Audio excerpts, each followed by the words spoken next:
Joining me now is that guy, Tom Fitton, the president of Judicial Watch. Nice shout out, Tom. But I want to get back to what President Trump underscored.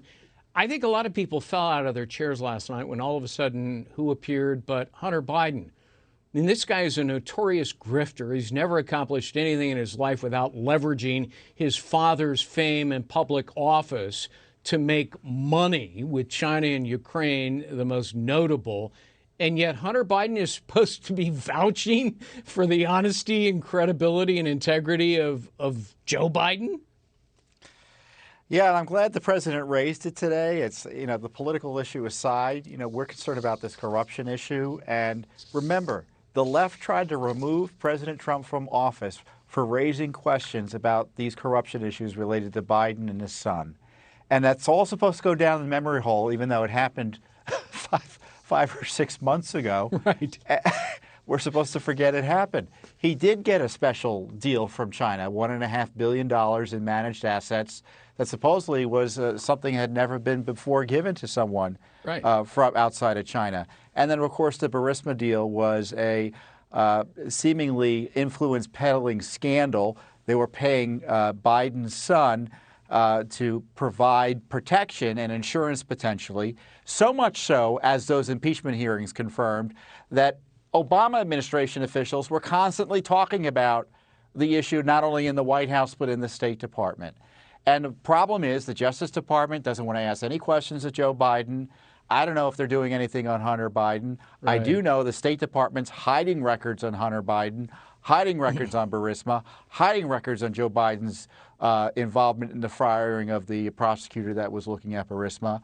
And again, it's another deep state special designed to make life difficult for President Trump while protecting the corrupt kleptocrats that seemingly have been running the Obama administration. Yeah. I mean, Hunter Biden, he has an expertise in nothing but fast cars, and you know how the rest of that saying goes. Let me switch to mail-in ballots, because we mentioned all of the problems in New Jersey, utter chaos, fraud. Now they've got to have a do-over election. In New York, a particular race, 25% of the ballots were invalidated. I mean, you had the same thing happen in Washington State. You had 13,000 ballots as undeliverable. More than 300,000 ballots were listed as unknown. I mean, this is a recipe for disaster and ballot harvesting, isn't it? Especially, when you're going to be sending out millions of ballots to places where people don't live anymore or they're dead, and yet those ballots magically seem to come back with votes cast. In just 2 states, Judicial Watch found we're suing these states, Pennsylvania and North Carolina this year. Almost 2 million extra names. 51 million ballots, as the president pointed out today, are going to be mailed to people who haven't asked for them. On top of that, absentee ballot applications, which typically are only mailed if you ask for them, they're just going to be mailed straight out to 44 million people. No one knows where these lists are filthy. We did a national analysis in 2019, at least 2.5 million extra names on the rolls, meaning more people living there than are eligible to vote. I mean, more people on the rolls than are living there and eligible to vote. This is a crisis. This is going to break the system, both the mail and the election system, in my view.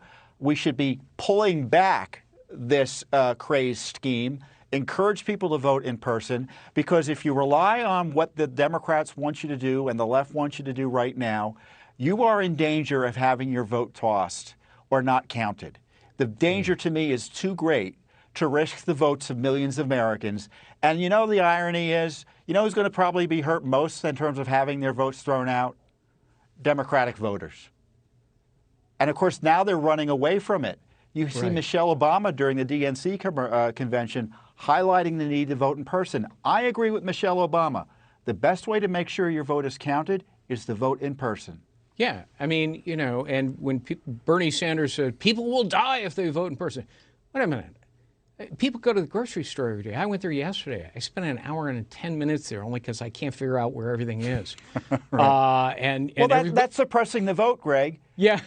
By falsely saying you're going to die if you vote, who's suppressing the vote? Right. They're scaring people from exercising their franchise. I want everyone to vote in person, in a secure way, and that's the way to make sure there won't be there'll be less voter fraud, less voter intimidation. The left wants ballot harvesting and to swamp the mails with ballots that is just going to cause chaos. And if the chaos isn't resolved by January 20th of next year, you know who becomes president? Yeah. Speaker of the House.